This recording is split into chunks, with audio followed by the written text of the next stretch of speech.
우리 하나님의 말씀 보겠습니다. 고린도전서 15장 1절부터 4절까지 말씀을 보겠습니다. 고린도전서 15장 1절부터 4절까지입니다. 우리 다 같이 함께 하나님의 말씀을 읽도록 하겠습니다. 형제들아, 내가 너희에게 전한 복음을 너희에게 알게 하노니 이는 너희가 받은 것이요 또 그 가운데 선 것이라. 너희가 만일 내가 전한 그 말을 굳게 지키고 헛되이 믿지 아니하였으면 그로 말미암아 구원을 받으리라. 내가 받은 것을 먼저 너희에게 전하였노니 이는 성경대로 그리스도께서 우리 죄를 위하여 죽으시고 장사 지낸 바 되셨다가 성경대로 사흘 만에 다시 살아나사. 아멘. 고린도 교회에는 많은 문제들이 있었습니다. 특별히 오늘 본문의 내용은 고린도 교회가 부활에 관련된 문제로 어려움을 당하고 있을 때에, 혼선을 겪고 있을 때에 바울이 권면하고 있는 내용을 우리가 보고 있습니다. 12절 말씀해 보면 그 고린도 교인들 중에 그 육체 가운데에 부활을 믿지 않는 자들이 있었습니다. 근데 이것이 그냥 사람이 죽었는데 어떻게 부활할 수 있냐, 그것을 믿지 못하겠다, 거기만 끝난 것이 아니라 거기로부터 죽은 육체 가운데 부활할 수 없기 때문에 예수 그리스도의 부활도 믿을 수가 없다, 그리스도의 부활을 부정하는 그런 사람들이 생기게 되어졌습니다. 이런 상황 가운데서 바울은 교회에 어떤 권면을 주시고 또 어떻게 이러한 문제들 가운데 대처하고 있는지를 우리가 한번 살펴보려고 합니다. 오늘 본 말씀 1절 말씀해 보니까 형제들아, 내가 너희에게 전한 복음을 너희에게 알게 하노니 이는 너희가 받은 것이요 또 그 가운데 선 것이라, 이렇게 말합니다. 그러니까 지금 고린도 교인들에게 이미 바울은 복음을 전했습니다. 그리고 그 교인들은 그 복음을 알고 이미 그것을 믿음으로 받아들이고 있는 상황에 있었습니다. 근데 그 가운데에 그리스도의 부활을 부정하는 자들이 나타나니까 어떤 조치를 취합니까? 어떤 바울이 새로운 방법을 가지고 오는 겁니까? 아니면 새로운 방법을 제안하고 있습니까? 어떻게 하고 있습니까?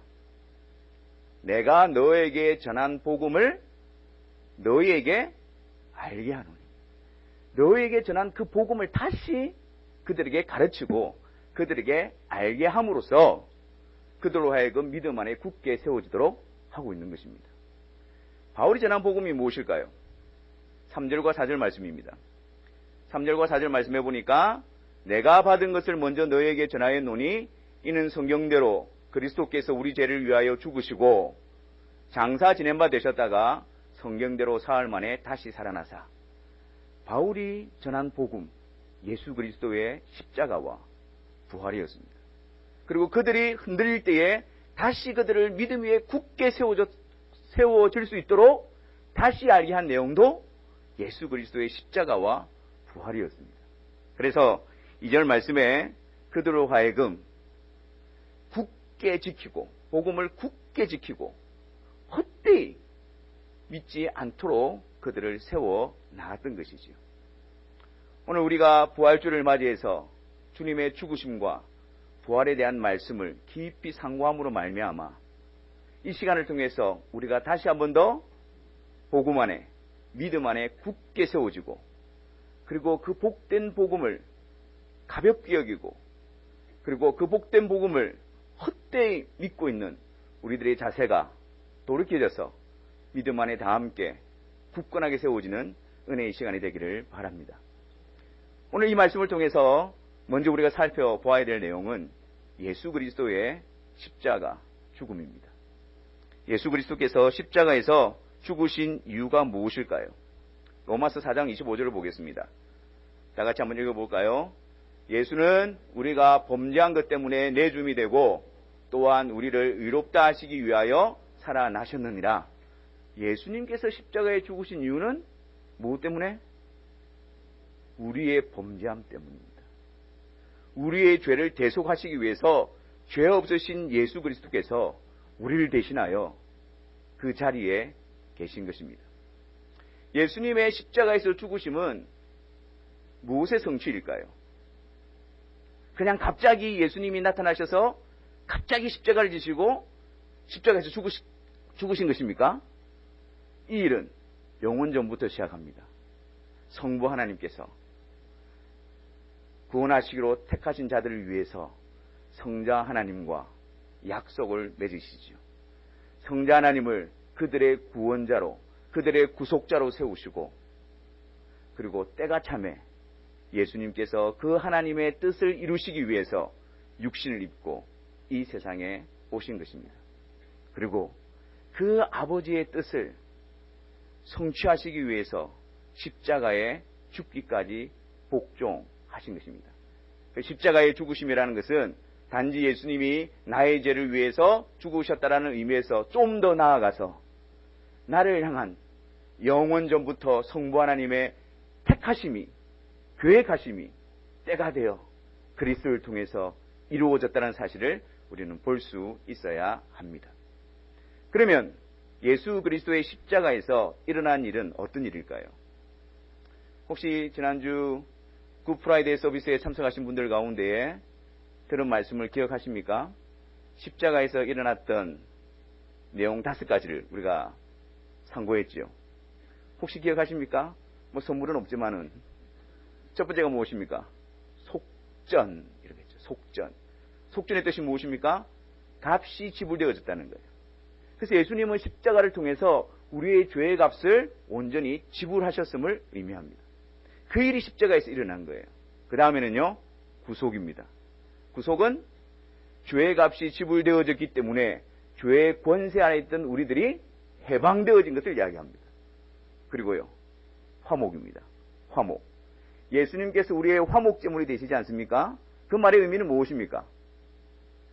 우리가 하나님으로부터 진노를 받아야 마땅한데 그 진노를 예수 그리스도께서 대신 다 받으심으로 말미암아 우리에게 더 이상 하나님의 진노가 남아있지 않다라는 의미가 바로 화목입니다.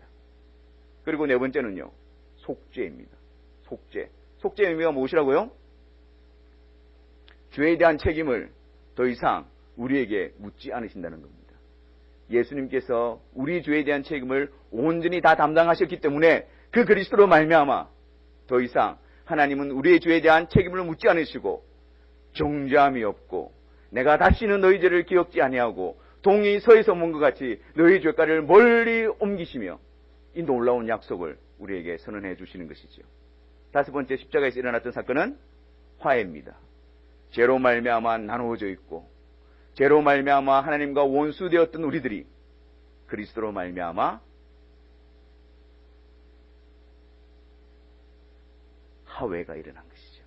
제가 발음이 잘 안 돼가지고 그리스도와 대적하고 있고 그리스도의 얼굴을 돌리고 있던 우리들을 향해서 여호와께서는 그 얼굴을 향하여 드사 평강 주시며 우리의 하나님이 되시며 우리의 아버지가 되시며 우리는 그의 백성이 되며 그의 자녀가 되는 그 놀라운 일이 십자가를 통해서 일어나게 된 것입니다. 또한 예수님의 부활은 우리에게 어떤 의미로 다가오는 것일까요?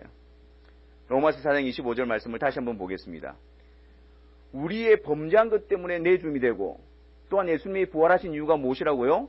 우리를 의롭게 하시기 위해서 살아나셨느니라, 그렇게 말씀합니다. 예수님의 부활의 의미가 무엇입니까? 예수님이 부활하셨다는 것의 의미가 무엇입니까?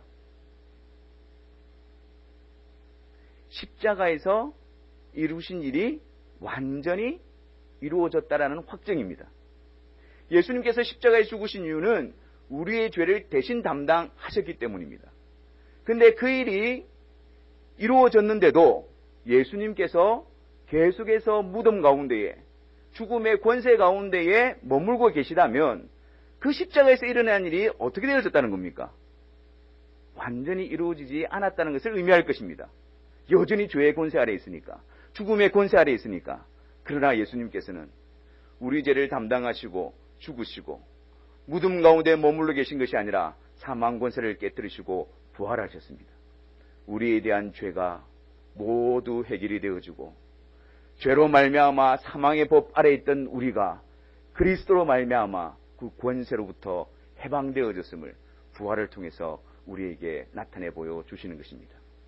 그리고 또한 우리의 죄를 대신 담당하신 그 예수 그리스도, 나를 대신해서 친히 하나님의 진노와 저주를 온몸으로 다 받으셨던 그 예수 그리스도께서 부활하셔서 하나님 앞에서 우리를 위하여 변호해 주십니다.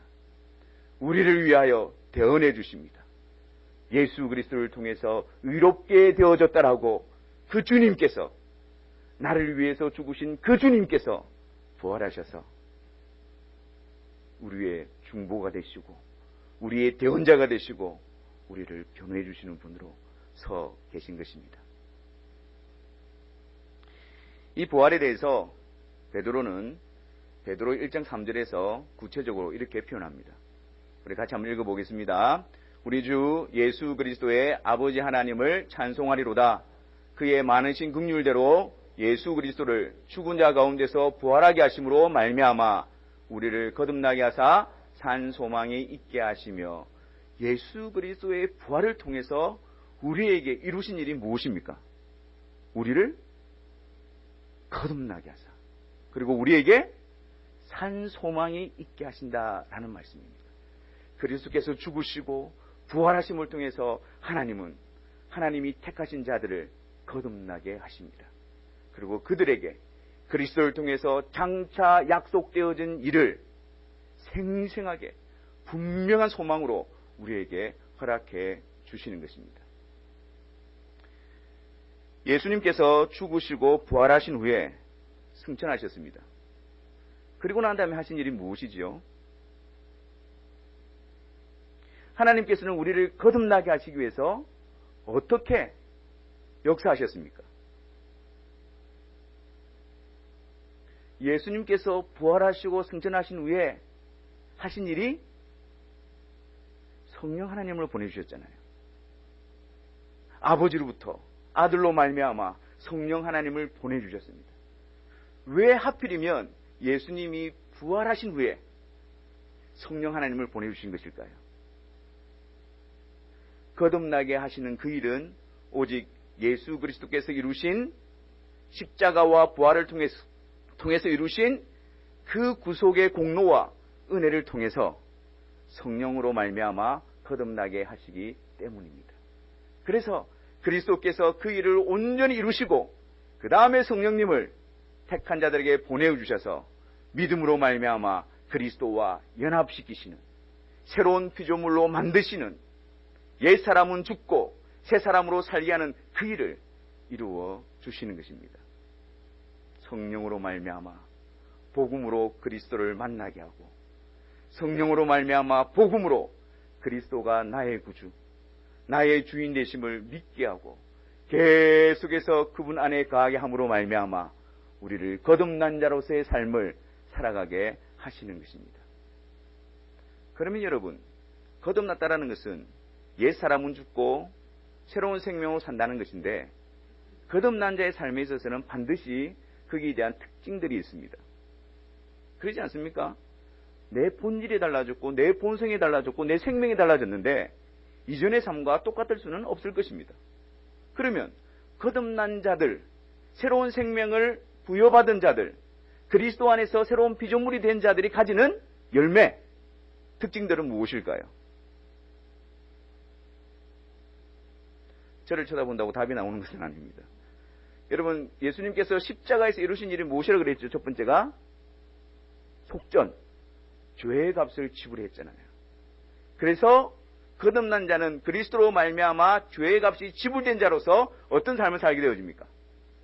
너희는 값으로 산 것이 되었으니 하나님께 영광을 돌리라 라고 말씀하십니다.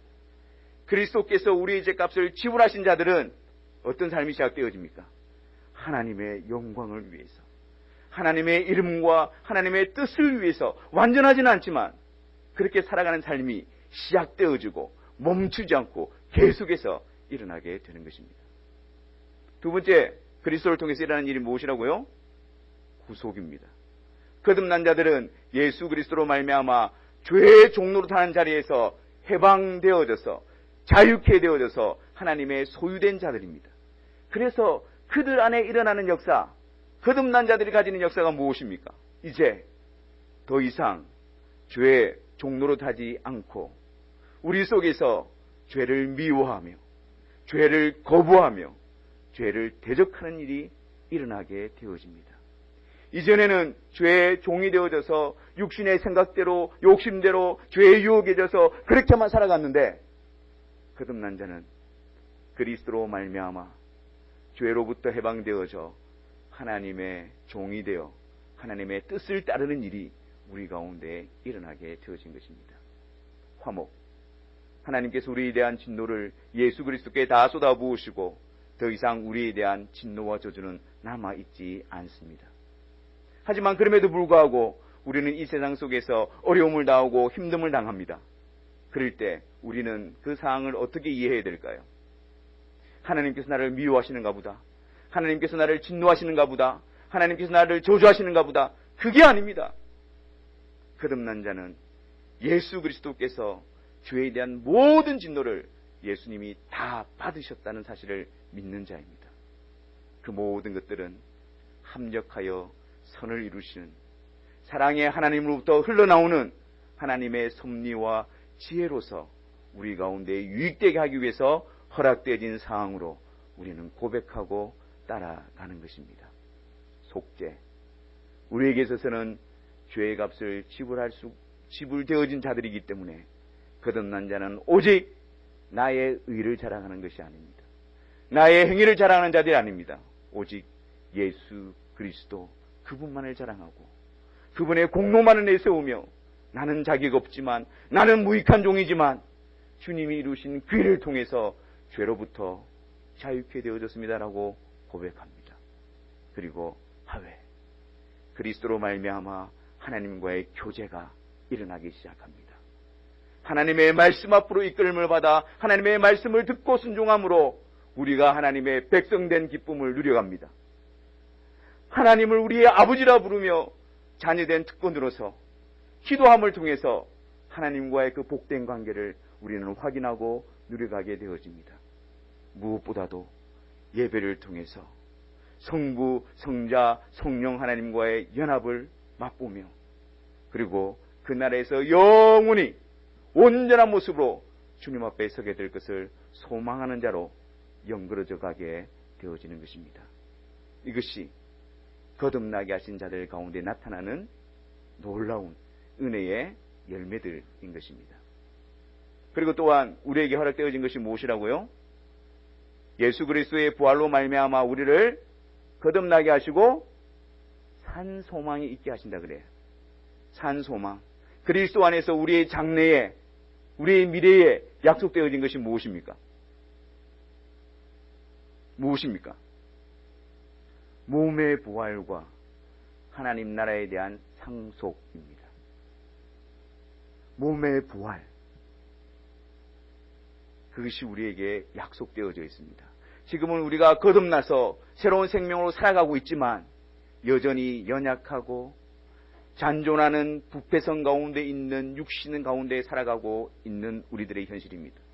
그래서 하나님을 더 사랑하고 싶어도 자주 넘어지는 것이 우리의 모습입니다. 또 주님의 말씀에 순종하고 싶어도 나의 욕심에 이끌리는 것이 우리의 모습입니다. 그것 때문에 싸우고 그것 때문에 고민하고 갈등하고 가슴 아파하고 애통이 여기는 것이 괴로움을 당하는 것이 오늘 우리의 모습입니다. 하지만 예수 그리스도께서 부활하신 것처럼 주님이 다시 오시는 그날에 우리에게 영화로운 몸의 부활을 약속하고 있습니다. 영화로운 몸의 부활을 통해서 우리는 온전히 주님을 섬기며 주님을 사랑하며 주님을 친히 배우며 천국의 기쁨을 영원토록 누려가게 될 것입니다. 그리고 주님 다시 오시는 그날에 주님은 우리를 향해서 썩지 아니하는 몸으로 영원한 몸으로 부활하여 나의 영원한 나라를 상속하라 그런 복된 약속을 허락해 주시고 그것을 이루어 주실 것입니다. 사랑하는 성도 여러분, 우리 교회가 어떤 교회가 되어야 할까요? 가장 먼저 중요하게 복음을 선포하는 교회가 되어야 할 것입니다. 그 복음을 다시 알게 하노니 그 복음을 듣고 믿고 있어도 다시 그 복음을 선포함으로 말미암아 믿음 위에 굳게 세워지고 헛되이 믿지 않는 자로서 든든히 세워가는 일이 우리 가운데에 일어나야 할 것입니다. 우리는 어떤 성도들이 되어야 할까요? 우리는 교회에 대해서 어떤 기대를 가지고 있어야 할까요? 복음을 들려 주옵소서. 성령께서 주의 복음으로 말미암아 우리를 거듭나게 하시고 우리를 굳게 세워주시고 우리를 하나님의 백성다운 자로 세워주셔서 거듭남과 자라남과 그 나라에 대한 소망으로 가득 체험받는 자들이 되기를 소원해야 될 것입니다. 여러분, 주님의 십자가, 주님의 부활, 우리가 이미 듣고 이미 알고 있습니다. 그 주님의 십자가와 부활 앞에 여러분들의 지금 마음은 어떻습니까? 지금 여러분들의 자세는 어떻습니까?